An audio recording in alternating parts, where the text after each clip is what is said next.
question was first impression. It could have been a bit more realistic, I don't know, a bit abs are still.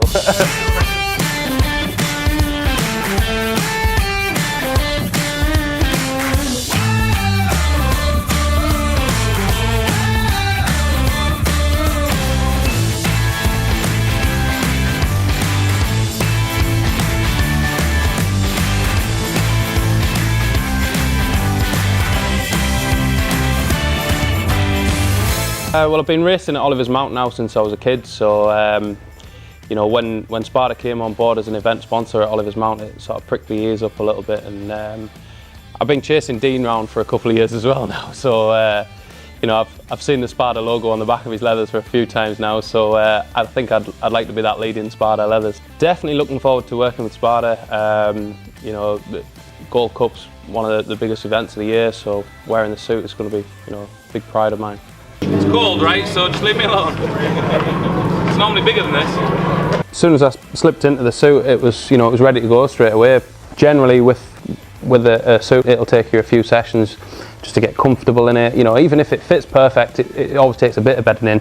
With the Sparta suit, I didn't have a problem at all. I literally put it on, as you see, and went into qualifying, and you know, I just felt like I was in an old set of leathers that have fit me for years, so I was really impressed with that. You know, the armour felt great. You know, obviously the design was lovely, really stood out, looked really nice, professional. I was really impressed with it, yeah. Gloves? No, it's funny because we tried a couple of different pairs of gloves, and the Sparta Predator glove was definitely by far my favourite. You know, again, just really soft and supple when I put it on, and protection in all the right places. Good grip from the handlebars and good feedback, so I just, you know, it's a pleasure to wear really. You know, a good kit makes you feel good and ultimately ride fast. I've had a really good, successful year, to be honest. It's been my best year to date. Great results at the TT, we were in the top 12 in the senior, personal best of 128 mile an hour, and you know, not too far off the big 130 club now. You know, some great results at Oliver's Mount at Scarborough, you know, pushing Dean and going under Guy Martin's lap record there, which has stood for a good few years. So now second fastest man ever around Oliver's Mount, which is a massive achievement for me, watching as a kid growing up. And you know, Ulster Grand Prix, another really good event for me this year. Pushed myself up into the 130 mile an hour club. You know, next year I really need to pick the game up really, and I need to be stood on the podium at one of the big international events. For me, that's a big one, because I'm not getting any younger, and I think I've got a couple of years now to really try and prove myself and show that I deserve to be there. And so getting on the podium at one of the international events is probably my biggest goal next year, and hopefully at the TT I'd like to do 130 on a superbike. It'd be great. Whoa! So what you got to aim and tell us, mate? This got to be video. Yeah. I'm going to video this.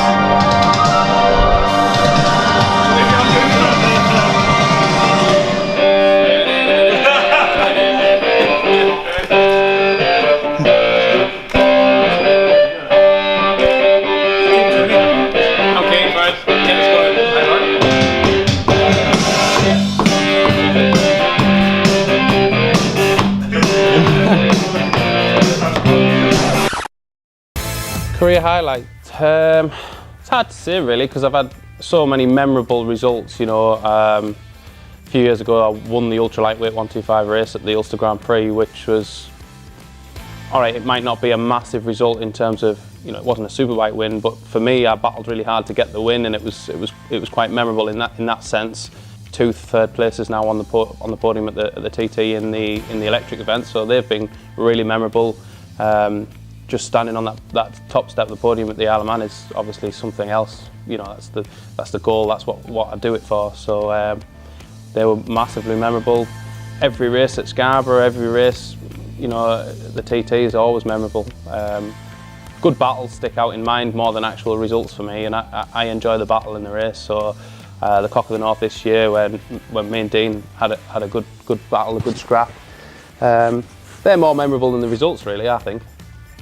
Dean has been one of my toughest competitors so far, especially at Oliver's Mount. Obviously there's only him stopping me now from winning the race. And I sort of focus on that now, so it's putting the pressure on me a little bit, and I'm heading in towards that event with that focus in mind. But Yeah, I mean, everybody's tough now, you know, going into an international event, you know, top 10, top 15, top 20 riders are all factory riders, you know, they're all running big teams. So, yeah, I sort of come against quite a few sort of tough riders, but yeah, I tend to be aggressive enough to stand my own, and I feel like I deserve to be there. Relax? I don't think there is such a thing as relaxing, not as a father anyway. I enjoy a bit of mountain biking. I've just started a little bit of motocrossing as well, so that's interesting. I've not been to hospital yet, but then I've not done very much, so it's inevitable. When I finish work, I pick my baby up and take her home and put her to bed, and then 2 or 3 nights a week I'll go to the gym, and then on a weekend I like go mountain biking, go motocrossing, just do something that fills a gap really, because obviously once the road race stops, life gets a bit boring really, and we go back to a bit of a bricklayer. Once we finish the season, we're always looking forward, ready for the next season, and just looking forward to the TT really. Next season is going to be quite exciting for me. We've started putting plans in place with current sponsors, and looking for new ways to move forward next year. Everything's going to be announced at the NEC, so I'm looking forward to getting down there. I'm going to be on the Spada stand on the Saturday, so if you want to come down and have a chat and get shot by Spada.